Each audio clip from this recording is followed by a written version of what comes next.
1. Go to Settings. 2. Tap on System. 3. Select Settings Guide. 4.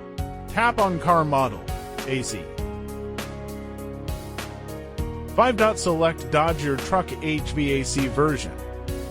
6. Be sure the protocol is set to simple.